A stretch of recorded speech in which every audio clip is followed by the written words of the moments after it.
Hi Pisces. Before we even like start this reading, I can already tell that I don't know if you can hear, but like there's somebody in the distance revving their engine, and that's kind of like the energy I get a little bit. It's like a start your engines sort of thing. I get something big is about to like take off for you. Let me see. Sorry. I'm trying to make sure that it is level. We're going upstream right now, so I might paddle for a second and I hope you can hear over me. Something that you've been like putting time and energy into is going to pay out for you. I'm getting like there's a big payout. This is significant with, again, astrology is significant. The moon is significant here. So you might be like manifesting with moon phases, or you're being called to, but I get this is somebody that's been working on it for a while. And this is something, Pisces, that you thought had escaped you. Like this is something you had been trying to manifest, and you have started to feel like it wasn't going to happen. But they're saying that your prayers, they're saying specifically your spirits have heard your prayers. For some of you, you like prayed outside recently, or there might be a spot that you go to like think, and you might like pray out loud.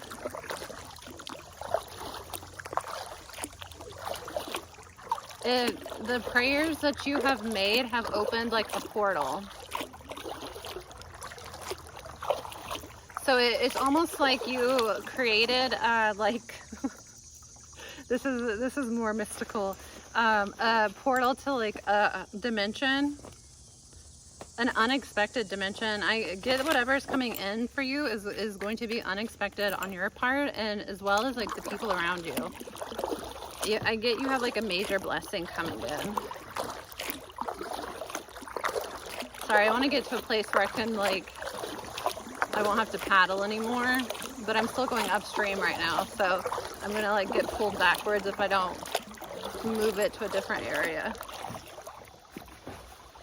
With the air signs, I like came up and down the river, and I was more so channeling than doing the cards. But with you, I'm not getting as much like phrases, I'm more so getting feelings.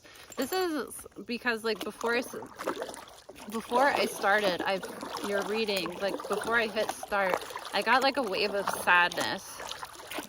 So I get there's like something that you really, really wanted, and you felt like you worked really hard and you put a lot of energy and effort into it, and they're saying time passed you by, or that's how you've been feeling. You just are starting to feel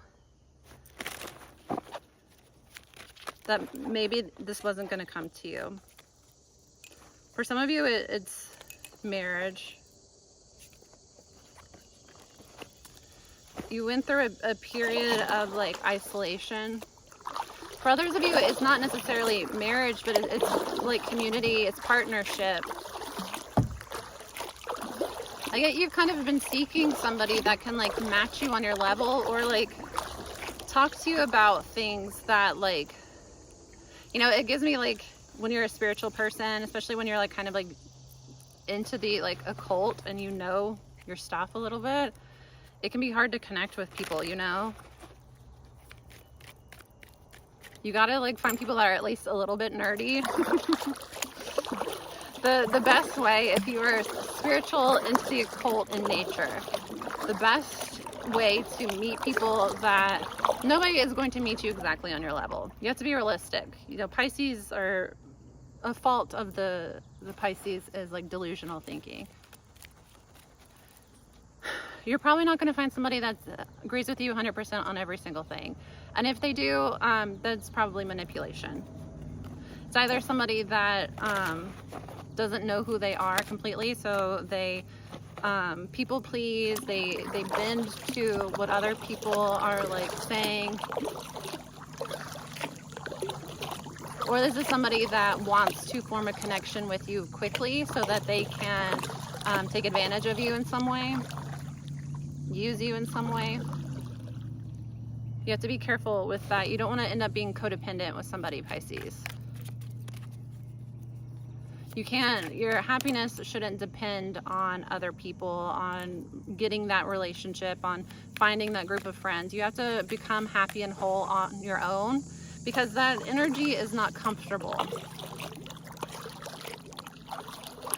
Normal, secure, healthy people, emotionally stable, they don't really want to take on a relationship or friendship with somebody that like is desperate for connection. Like, have you ever befriended somebody that was extremely codependent to the point that like they made you uncomfortable? Like somebody that wanted to live in your skin. I've had people do that to me in like relationships and in friendships, and I hate it. I do not want to be around those people whatsoever. Like, it depends on how suffocating those people are, but if I put boundaries in place with somebody because they are being codependent and their response is to act in a way that is more manipulative, more codependent than like before I put in the boundary, that's a lesson for me that I can't have that person in my life. They are too fixated on like merging with me. Now this can either be people have been showing up like that for you, or you've been showing up like that for other people. There's an energy of like mirroring here. But also like the thing about that is the reason, if you are somebody that is codependent and people like don't want to be your friend, you feel like every time you try with somebody you end up like being kind of suffocating towards them, and they want to cut things off with you. They don't like, it's, you struggle to connect with people because you do too much, you overgive. The thing you have to understand is desperation and like clingy energy is always going to repel. The only people that are going to be down for that are people that are also like lost in themselves. Because I mean, like, you might attract people that are secure, but like they're only going to be able to tolerate so much of that clinginess until they start to get to the point that this is not healthy and I don't feel good abandoning myself to merge with you. And the thing is, if you are that way or people have treated you that way, whichever the, well, you know, whatever the case, the energy can go both ways. It's like a nature of Pisces is codependency, Pisces and Virgo. The thing is, the reason that people are so easy to cut you off when you're like that,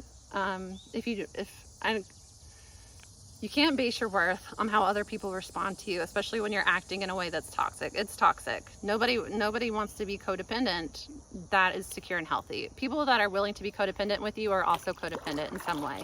And eventually that relationship is either going to, the relationship is going to be unhealthy in whichever way that shows up, whether it's like toxic, whether it's like abusive, manipulative, toxic. It's not a healthy and secure relationship, because your happiness and your I'm gonna say view of yourself, but your perception of yourself is reliant on how this person is responding to you. If this person that you are if the person you're trying to make a connection with is sick, or they're not available, or they're busy, or they have their own stuff going on, and you freak out and respond in a way that it feels suffocating to them, they're not going to want to be around you anymore. Because nobody wants to feel like they are responsible for your happiness. I mean, some people might, but again, it's a codependency thing, that they might be controlling and abusive in nature. If they want your life to revolve around them, that's very narcissistic.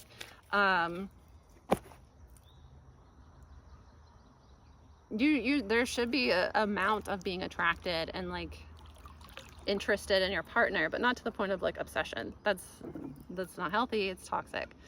The reason people don't like that, because I think a lot of codependent people can sometimes take it personally when somebody doesn't want to be their friend, and they start to go into that, well, I did this, this, and this for them, and they said they liked this, so I took them to this, and they said they liked these kind of movies, so we only watch those kinds of movies. One, nobody likes to feel like you are trying to merge with them. You don't want to merge with people. Not in that sort of way where we both lose our independence. In a relationship, you should be individuals and then have like a unit. So we do these things as a unit, and we're building this as a unit, but we have space for it to evolve and grow because we're two different individuals, and we give each other space to evolve and grow as individuals. We don't need to be together tied at the hip constantly. Everything we do is with each other. You are losing yourself. You are losing yourself, Pisces, cross watcher, and they are losing themselves. On top of that, the reason people are so easy to let you go and don't really regret when they let you go when you're like that is because secure people understand that if you are becoming obsessed with me and you know nothing about me, you're not really like in love with me. You're not really obsessed with me. You are obsessed with whatever savior role you think I'm taking in your life. That's why it's really easy for me to let people go when they start to get to the point that they are not allowing me to be who I am, when they start to get to the point that I feel suffocated by the relationship, and I feel like I'm constantly like they're keeping tabs on me all the time. They feel like they need to know everything about me. They are like, if I like something, they like something. I've had people in the past that have like started to dress like me, talk like me, like use the slang that I use, and like part of that is you know, natural. When you like somebody, you're going to mirror them to a certain extent, not to the point that they're trying to take on your identity and become you. I think that's a problem sometimes, is sometimes Pisces people will think that like they like you and they want to be friends with you and they want to be close to you, but in reality they want to be you in some way. Have you ever had people treat you like that? Like they come at you as like friend, but then it's like they start to adopt who you are as a person, and usually when they get to that point they'll start to belittle you as well. And that's people often that have attachments, soul attachments, and it makes them basically try to like steal your life a little bit. Nobody likes feeling that way. It's creepy and it's weird, and if you do that, you need some serious mental health intervention. And I don't say that in a mean way. I say that in a like, it's concerning, because when you behave like that, you are alienating yourself from everybody around you. None of your relationships are going to be sincere when you are like that, because you are overbearing. And anyone that gets close to you is going to immediately be made uncomfortable. And it can't possibly be comfortable for you to behave that way. And Pisces, I'm not trying to like say this is you. For a lot of you, this is somebody that you're dealing with, or this is a cross watcher. Somebody that like you had to cut off because they were smothering you and you felt like you were losing yourself in them and in the relationship. That's not normal. Like there will be times in certain relationships when you're building the relationship and you're like forging a new relationship where you are going to abandon your individuality. Not completely. You should never abandon. You should never let go of your hobbies and your friends and things you like to do, your passions. If you find that you're like letting go of your hobbies and you're losing yourself in a relationship, that's not normal and that's not healthy, and you might need to seek counseling or some sort of therapy or intervention. And that's not to mean that the relationship is 100% abusive in those situations, but it's codependent 100%. Codependency is, I mean, some people are equally as toxic and equally as codependent, and they can make their relationship of misery work, but are they going to thrive in it? No, because it's a comfortable place and they're bringing out each other's demons. They might thrive in the material world, you know, they might look, but those are those couples that like everybody thought that they were perfect, and then they like have this big messy divorce, and you find out that like, you know, there's all these skeletons in the closet, and they really hated each other the whole time. They're dependent on each other, so they won't let go when Spirit is giving them signs to let go, that this person isn't healthy for you, you're going to hold on to them with like, you know, white knuckles because you don't want to let them go. That's part of like the Pisces dilemma too, is that Pisces is the subconscious and addictions. Pisces also, the 12th house also rules over hidden enemies. So that might be why I'm talking to you about this. Sometimes people think that they want to be close to you because they like you as a friend or they're interested in you romantically, when the reality, the driving force behind their fixation is that they want to be you. And in the situation that they want to be you, this person is getting close to you so that they can find out, you know, where you shop, where you like to go, what you like to do, and then they're going to pop out as, you know, Pisces 2.0. And typically when somebody does that, whether they're aware of it or not, they will start to belittle you and put you down. And it's what these like vampiric energies do. They suck the life out of you. They try to steal your life force. They try to steal your energy signature. And then when they become it, they will start to talk shit about you, put you down, make fun of things about you, pick at you, because they will start to get insecure about it. Whether it's conscious or subconscious, and for Pisces, it might even be subconscious. On some level, this person that has copied you, is crafted their life after you, they are aware that, I've talked about this before in some of my like earlier stuff, when somebody is fraudulent, when somebody is not being who they are, they will be uncomfortable around people that are authentic. And a lot of times, if this person is fraudulent in copying you, they will try to make you look bad to others and try to make it seem like the opposite is true, because at a certain point, their pride and ego are mixed up in it, obviously. So they're not going to want to be out in public wearing the same outfit as you, and people are like, why are you wearing that? You know, the Pisces wore that last week. That's weird.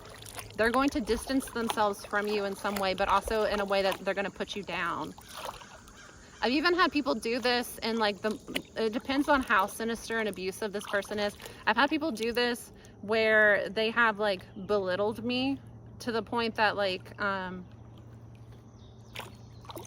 and the really abusive relationship I was involved in when I was younger, I put on like 30 pounds when I was with this person. And part of it, like, I don't think people understand, some people do, how like their words affect other people. Like, I don't like to work out in a gym. I like to work out this way. I like to walk, I like to hike, I like to be outside in nature. I like to be physical with my body. I just don't like the gym because I get bored in the gym. I get bored easily. So it's not very stimulating for me. I get bored. I usually end up hurting myself because I'm bored. I'll like go harder than I need to and I'll hurt myself. And then like, you know, once you're out of being physical for like 3-4 months to like repair an injury, a lot of times it's really, really hard to get back. I'm not fat and lazy. I am an active person. It's just the things I like to do are not in the gym. I just don't like the gym. But he framed it like I was lazy, and he would belittle me and he would berate me. And I started to put on weight in the relationship. And, you know, part of that is when you're being abused, your cortisol levels are through the roof, your anxiety and your stress is through the roof. You'll naturally put on weight around your midsection when you have high cortisol. It's naturally going to make your face look puffy too, so you look unattractive when you're stressed out.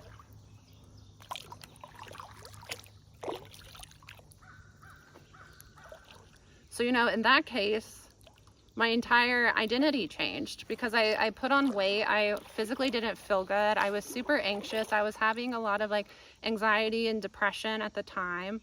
So then it becomes easy to take on my personality because I don't want to go out anymore. I'm not dressing the way that I normally dress because I don't feel good about my body anymore. I'm not being as charismatic and open when I meet people because this person I'm involved with has made me insecure or has made fun of the way that I speak or has made me, this same abusive ex used to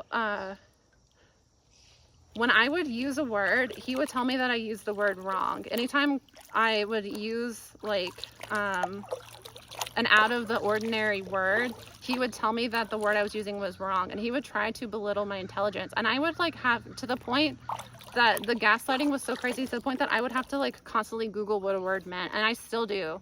I still question myself sometimes and Google what a word means, and I was always right. I always used the word right. He would just do that to get me to second guess myself and to get me to not use the vocabulary that I naturally use out of insecurity. So it was like he was trying to paint me as stupid and then dumb down my vocabulary by making me insecure to use like uncommon words. That was intentional. That is somebody that was truly like messed up in the head. Their jealousy of me was so insane that they would like psychologically torture me a little bit. I hope to God that that's not your case, but for some of you it might be, and you have to be conscious of people doing this. If somebody is copying your style, there is a point of like, for me, I don't like that. I'm an Aquarius Mercury. I do not like that. If I peep, there's certain things like when you're close to your friends, you'll have like certain like phrases that you'll use because they're inside jokes and your friends use that. And sometimes when you like make new friends and they come in, they will pick up on those phrases and use them too without like knowing the origin, the like origin story, the lore behind that phrase. That's one thing, you know, and I don't think that that's a bad thing. I often pick up on that with people when they're using words that are uncommon that I have used. They'll mirror that back to me. Sometimes I'll pick up when people are doing that. I picked up on like coworkers doing it. One time my therapist was doing it. And I wanted to ask her, I never did. I wanted to ask her if she was doing that on purpose as like a therapy technique to get me to like trust her and open up to her more, or if that was subconscious on her part. I didn't though. I have a background in psychology, so I know a little bit about that. I have a little bit of an authority on those tactics, and I don't think that they're all bad. But I think if you start to notice that it's affecting you negatively, and you're feeling like you can't be yourself, and you're feeling like this person is targeting you in some way while also like imitating you, you need to recognize that there's a sinister nature behind that, whether they're conscious of it or not.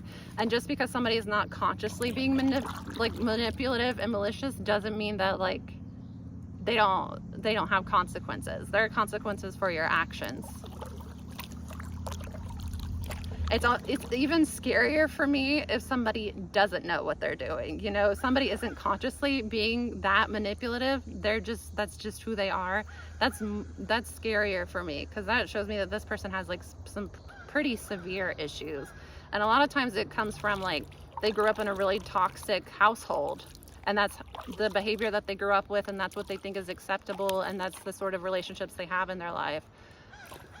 That's fine, but I can't be around people that are toxic like that. I cannot be around people. It disrupts my mental health, you know?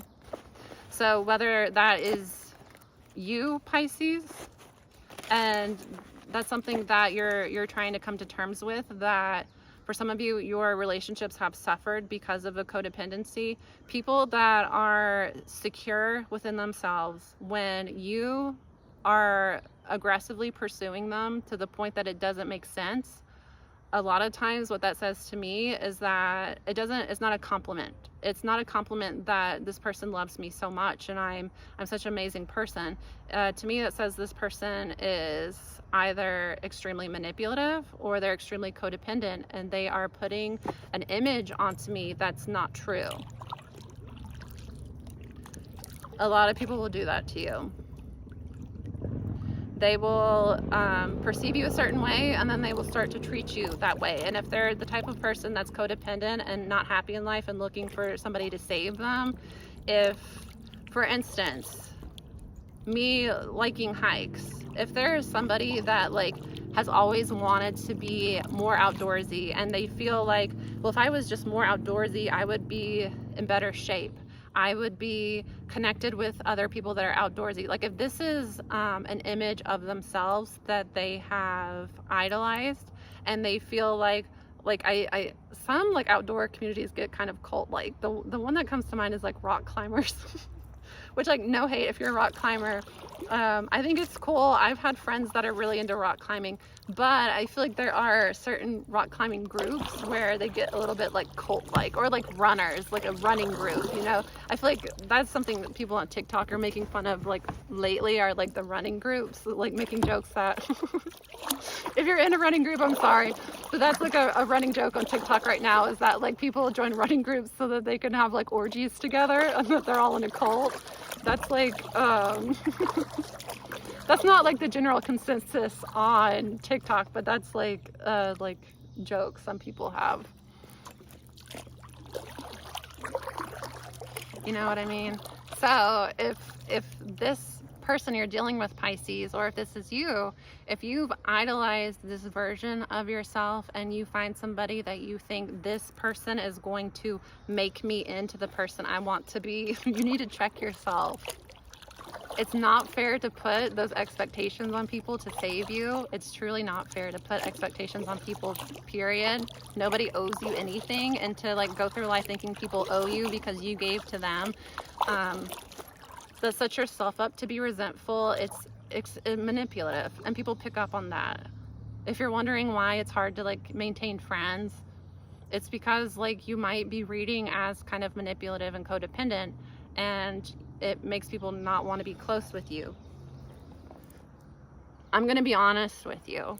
And if this is not you, if you're like, why is she talking about this? This is somebody that you're dealing with, and I am providing you the validation that you need, that you don't owe anybody anything. You truly don't, unless you signed a contract with this person that you give me A and I give you B, and that was clearly written out in the contract, and then you violate the contract in some way. That's one thing. And I do feel that there, on some level, there are unspoken social contracts within society. You know, I treat you well, I invite you over to my home, I feed you in some way, you're going to have my back within reason. As long as the relationship continues to be healthy, you know, you're not going to sabotage me. I invite you over to my house for dinner as a friend, and I'm feeding you, and I don't like need anything from you. There's a social contract that like you're not going to steal from me. You're not going to like set up invisible cameras in my, not invisible, but like set up security cameras in my home and like watch me pervertedly. I don't know where that came from. You know, there are social agreements in society that you are not going to cause harm to me. What's it called? What's the law term for that? I keep wanting to say like diligence, but that's not what is the term for it? I know this. That you have a, what is it? It's a duty. Oh, I can't think of it right now. I'm blanking on it. It's like a brain fart. You have a like sense of duty to not cause harm to me.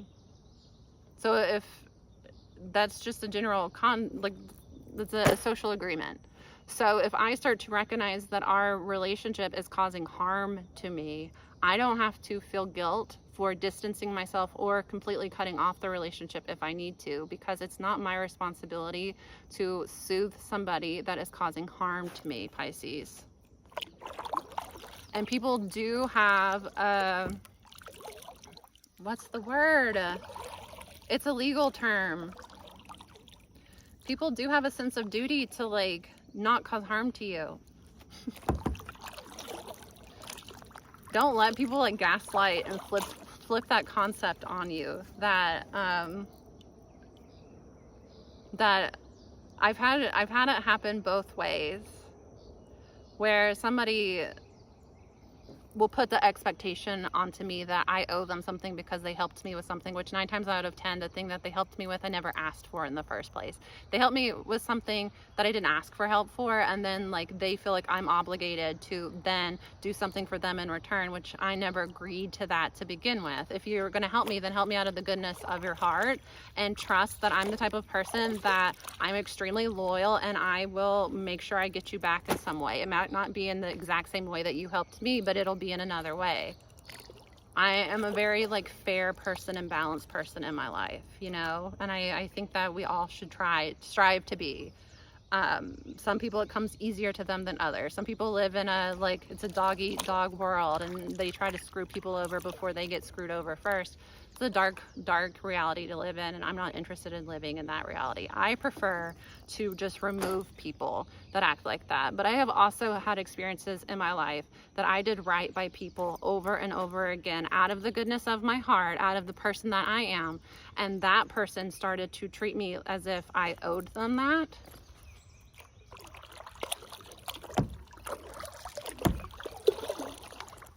And that's wrong too, because just because I have done something for you out of the goodness, out of, you know, of my heart, does not mean that you are owed above and beyond treatment from me for the rest of your life.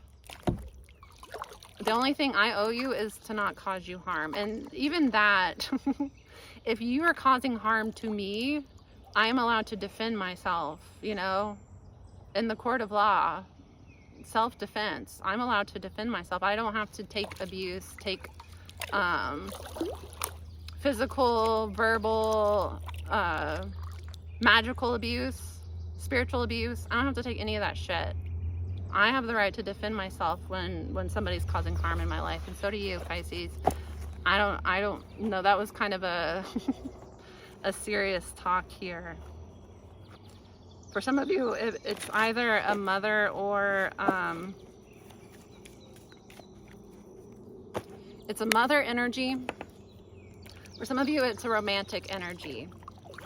So for some of you, I'm getting it's your relationships might not be healthy because you didn't have either you didn't have a healthy relationship with your mother growing up, or your mother did not model to you what a healthy relationship looks like. So I do get that this is energy in your life that's coming from a feminine lineage, and it's something for you to break. And the way that you break this is self-love. If you're codependent to the point that you change who you are with every person that you're with, that's a symptom to me that you do not know who you are, and you don't love and accept yourself for who you are. So there are parts of you that you have been told, that you have learned are not acceptable, are not worthy, are not valuable, are not I was gonna say acceptable again, are not desirable. There are parts of you that you are hiding and you are pushing down and you are rejecting because you want to be accepted. You didn't feel accepted by your mother, for a lot of you.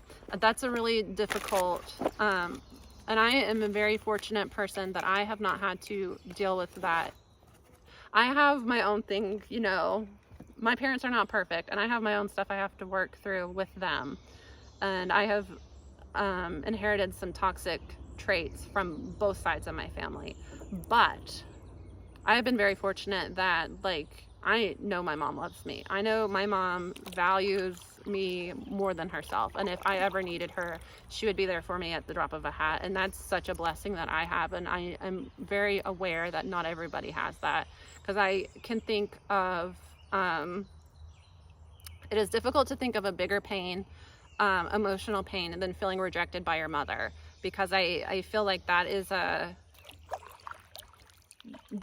something that you truly need as a child in order to thrive, is to have a healthy mother that loves and accepts you. So, you know, it's like getting rejected by your mother creates a rejection wound that goes extremely deep and is very hard to heal. And I don't want to mock that or make it seem like I think I'm like superior or above that, because I have not had that life experience. And I have a lot of empathy for people that have. So if you are the type of person that you are codependent and you do push people away by being like super clingy, I don't want you to feel like I am mocking you in this reading. I'm just being honest with you that if somebody is feeding into that codependency, they're obviously codependent as well, and you need to be careful, because those sorts of relationships get abusive very fast. When your happiness and your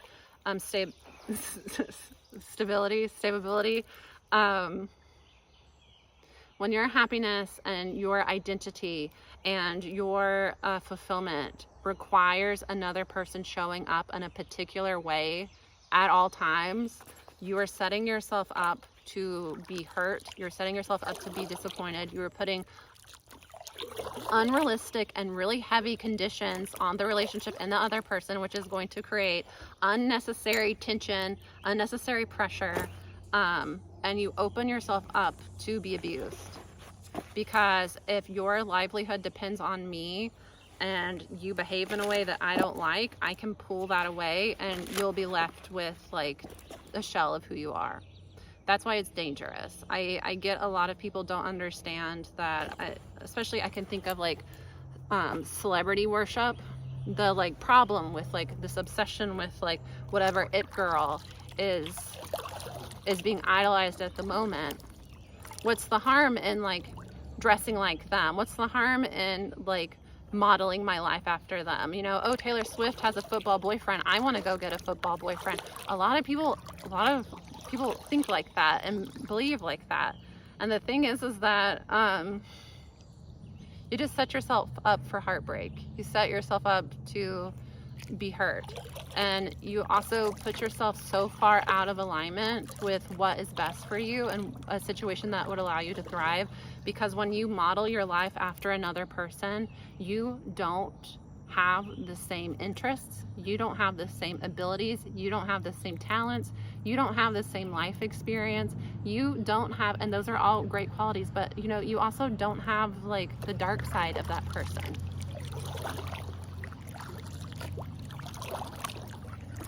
You can't be afraid of your dark side, especially if the person that you are trying to mimic, that you're trying to emulate, has like, they're in touch with their dark side, they're in touch with their inner power. And nothing is more disempowering than like not being yourself, abandoning who you are to like be another person. There is no formula in life to be cool, to be accepted, to be well liked. There's no formula. You have to be who you are and accept, you know, let the chips fall where they may in these situations. You cannot sustain a relationship where you are not being yourself, and you cannot sustain a relationship where you don't know who you are and you are mimicking the other person. It puts so much pressure on the relationship, and it makes people, normal, secure people, will be uncomfortable and will push you away, which will activate that codependency, will activate that insecure attachment. It'll activate the like chaser, which is makes things worse. It's much more of a turn off.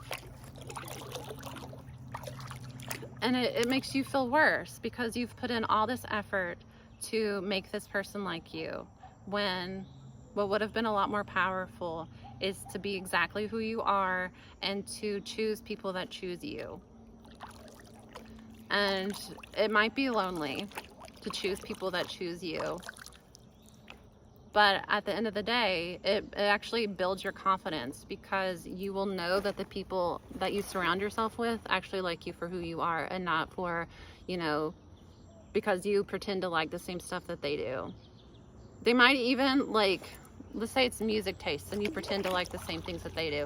If you would just like own who you are and own your own tastes, or develop your own tastes if you don't have it yet, you might even like make these people like you more because you bring something different to the table. Nobody wants somebody that's exactly like them. It's boring. Especially like, I'm gonna let this go, but somebody like, somebody needs to hear this. Yeah, exactly. Low power mode. This is draining for both of us. I don't even remember what I was gonna say. Maybe I'm not meant to say it. Hold on, I'll give it a second to see if it returns. You will be much more empowered in life when you choose yourself and you value yourself, and that takes time, and you might have to go through an isolation period. But at the end of it, you're going to know who you are, and when you know who you are, you're not shaken by other people. So, you know, if somebody that I love dearly cuts me off, I will obviously have to mourn the relationship. But at the end of the day, all I can do is like learn and grow, you know? And if I'm like truly embedded in who I am and I'm truly rooted and grounded in who I am not going to take that as an assault on like something's wrong with me, people don't love me, people don't accept me. That person just wasn't for me. And I really like myself. I honestly have a crush on myself. I am very like I don't want to say like self-obsessed, because I think that I'm a extremely humble person, sometimes to a fault. But I really do love myself, and I love being in my own energy, and I don't care if somebody doesn't like me to a certain extent, you know, like if I'm being bullied or like being abused, I'm obviously going to care. But like if I'm not for somebody, then like they probably weren't as cool as they thought they were to begin with, because I think I'm pretty cool. So if somebody like rejects me and doesn't want to be, you know, friends with me, in a relationship with me, whatever, I would just take that as like they're not for me. And I have never let anybody or any situation go in my life and not had something better and more aligned with who I truly am show up. So if I have to let go of a relationship that makes me feel stunted and I can't grow, which is equal sides of that, of a codependent, the person that is being relied on and latched onto feels suffocated and exhausted, and the person doing the latching feels insecure and suffocated by their own neediness. You can't expect other people to fill your voids. All right, Pisces, that's a long reading. I'm going to let you go. I hope that my words have not hurt you. I hope that if you are that person, I hope that I have given you something to think about. If you are dealing with people like that, I cut people off. I really do. If somebody is making me feel, if the point of relationships, chosen relationships, even like family relationships, I've had to cut off plenty of abusive family that went out of their way to try to hurt me or take opportunities from me or make me feel insecure. I could literally tell you guys some crazy shit I had family say to me out of jealousy. I just cut people off. I really do. I don't attach to people. I am loyal, and I have people in my life that have been in my life, and I have like friends that are chosen family that I hope that I never have to let go of, but I'm also very detached. So I can't think of anybody in my life other than like, I don't know, maybe a handful of people that if something were to happen and we were need to part ways, I wouldn't wish them harm. I wouldn't like be happy about it. Obviously, I would be hurt and need to mourn, but I can't think of anybody that I would lose myself for. Even the people that like I wouldn't want to lose, that like is going to like, you know, I hope that like death do us part. And even then, like death, the thought of this person not being alive anymore is scary. And obviously I would be affected. Obviously that would change me. There's nobody in my life I would abandon myself for. I think there are times in my life where I have abandoned myself, but that was when I just didn't know who I was, and I was relying too much on other people to let me know who I was. When I took the time to really, and this has been a years-long process. This is not something that happened overnight. This is something I have been actively working on for almost 8 years, 7 years at this point. 7-year cycle. There's nobody I would abandon myself for. If somebody would call for me to abandon myself, I would know that they don't need to be in my life, because the people that come into my life and stay in my life are people that make me more of who I am. Be with people that choose you, and be with people that make you feel so safe in who you are that you can't help but be more. Those are the type of people that like I love dearly, and that I like have become family over time, or friends that it's not that they like bring out like toxic parts of me or like childish parts of me, but they bring out my inner child where I can be my like goofiest, silliest self with them and feel safe in that. Those are the people that you choose. And if chosen people that used to make you feel that way, but it's got to a point that it's not that way anymore, that happens too. And you have to know when to call it. You have to know when to prioritize yourself and not get lost in people or relationships or situations or a job or a career path. You have to, life is truly about just going with the flow. Things are gonna come up. You can't prepare for everything. You can't protect yourself from like bad things happening to you. You can't protect yourself from towers falling in your life. Things are gonna happen that are unexpected. Things are gonna happen that like don't feel good, or that even like feel harmful in your life. You have to trust that you're gonna rise to the occasion and that you'll be okay. And the best way to do that is to learn who you are, learn your energy, learn your passions, learn what makes you come alive. And that's a lifelong process. You have to constantly stay curious about who you are and who you want to be and where you go. And there will be people or communities or situations or job opportunities that come into your life that help you get there, that align with you. But anything that comes into your life like that can be taken away. So you can't bank your life on it. You gotta you can't get comfortable. And you'll notice in life that as soon as you start to feel comfortable and feel solid, usually that means a tower is about to come and knock you out of the way. But that's because you're here to learn and grow and to evolve. And the way to stunt your own growth is to attach yourself to somebody so much that you lose your independence. You lose who you are. We've all done it, Pisces, especially if I'm a Pisces sun. I obviously was in an abusive relationship that lasted for 5 years. You know, that's a sign of codependency on my part. I had to take responsibility for that and work to heal that and figure out why I allowed that to happen. And that's a painful process, and it was not fun. And it took me a long time to get to the point that I would rather be alone and spend time with myself than be with somebody that makes me feel bad. And you have to get to that point, and it's possible, it's achievable, but you have to first let go of what's not you, and you have to let go of the desire to lose yourself in people. You lose yourself in yourself.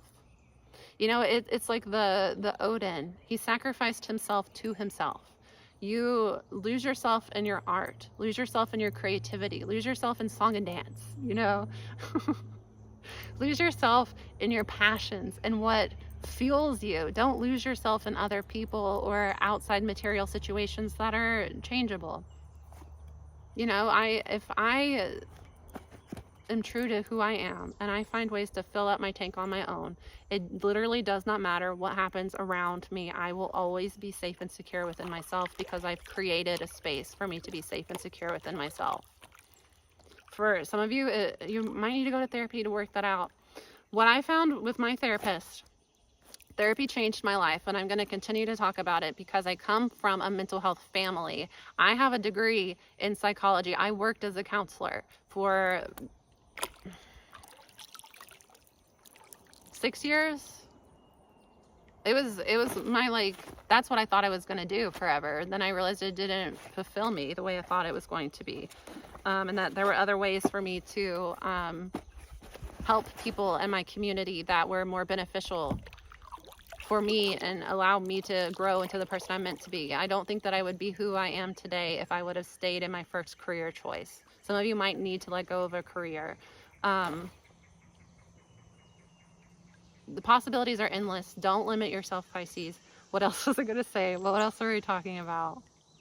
Therapy. What really helped me personally, and I have been to multiple therapists, and it's always been me seeking out therapy and then being told that there's nothing wrong with me, that I'm normal, that it was boy problems, that I'm just being an emotional woman, that and then it got to a point that I was begging for help, where they thought that they put me with addicts for therapy. They put me in addiction therapy, and I was sober at the time. I had been sober for several months. They just could not help me. I could not find good help until I left the community that I grew up in. I left that community, I was on the West Coast when I went to therapy. That helped me because I got a therapist that was close in age to me. It's also a white woman. And honestly, that was one of not that like I'm sure like a woman that was not white could have helped me, but I bring grace into it, especially like if you're a person of color. I don't think it's beneficial to work with a white, you know? I think if you're black, if you are brown, I think finding a therapist that, and this is not for everybody, sometimes, you know, you might do well with like a therapist that's like a different culture, different age. What worked for me?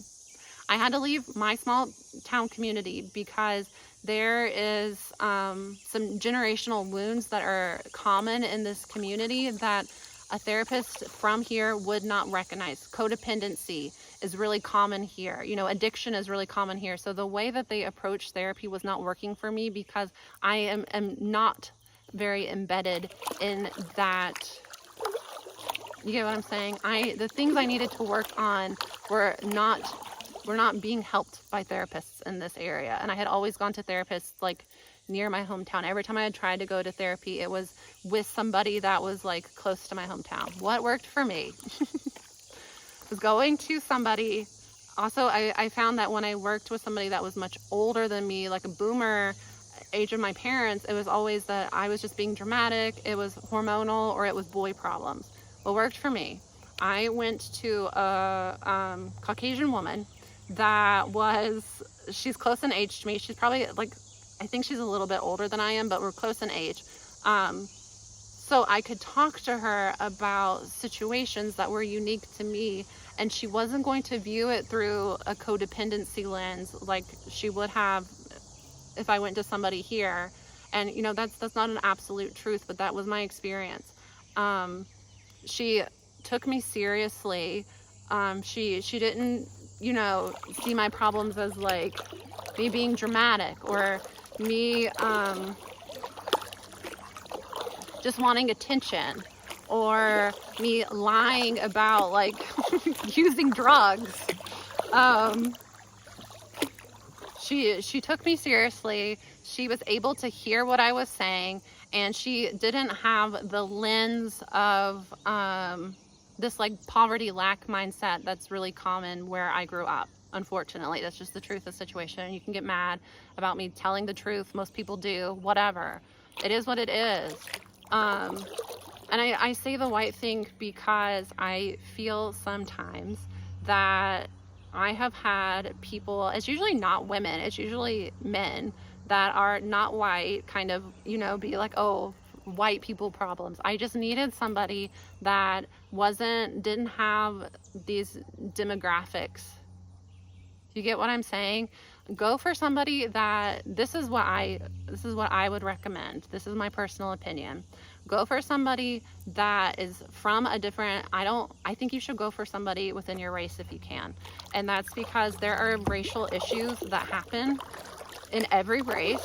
And sometimes it's easier to go to somebody within your race that's going to understand. It would be really hard as a person of color to go to a white therapist and to discuss racism when they've never experienced racism and they don't know how to connect with you, and they might be taking some of the stuff you're saying out of context because of their own. Therapists are people. Therapists are flawed individuals that are probably more fucked up than you outside of therapy, you know? That's what I would do. I think for me personally, I'm from Appalachia. I love Appalachia, but Appalachia has some toxic culture to it that was impeding me from being who I needed to be. So I needed to leave Appalachia for a little while and to seek therapy with somebody that not Appalachian and no education on what Appalachia is, you know? And that, if you find that your experience with like, and I feel like race should not be something that's taboo. I don't think that it makes you racist to acknowledge that we are different races and different cultures. I think it's weird to just not acknowledge it. You know, there are certain generational curses and traumas and like collective wounds that reside in different communities. Okay, there just is, and it affects you, and it affects you from both sides of your family lineage. So I think finding a therapist, if you need to go to therapy, that is not going to pander to you and is not going to baby you in any way, that honestly, that was one of the biggest things for me, is I just found the right person. And that's what I looked for. I didn't intentionally try to find somebody that was white. Just she happened to be white, but I also feel like because she was white, I was able to discuss with her some racial issues I've had to deal with, you know? And I'm not claiming reverse racism. I'm not claiming that it's affected my life in a negative way, but I am saying that it affected me and I needed to work through it. So I felt safer to be honest and open with what I was experiencing with somebody that was white, and that wasn't going to be rolling their eyes and like, you know, my abusive ex was not white. He is mixed race, but neither side was white. So I have some trauma from that around, like, you know, white devil, and I've had people attack me like that. And when I have African ancestry, so some of my ancestors and some of the fairies that work with me are African based, and that doesn't make me, I'm white and I have white privilege, you know, but that still affects me. It affects me because it causes me to question myself, and I'm not able to show up fully as I am and embody, you know, who I am as a whole, because I've experienced abuse. I had to find somebody that would be able to let me unpack that without putting their personal prejudice on it, which everybody has, okay? This is what helped me. I think if you are bouncing from therapist to therapist and you are seeking help and nobody is able to really get through to you, you need to change with the demographic of person you're dealing with. It is what it is. I love you guys. You got the hour reading, so, you know, you got the most of my time and energy. And I feel like this was a tougher reading, but hopefully this is helpful. And this feels more like a therapy reading, but, you know, it is what it is. I love you. I will see you soon. Bye.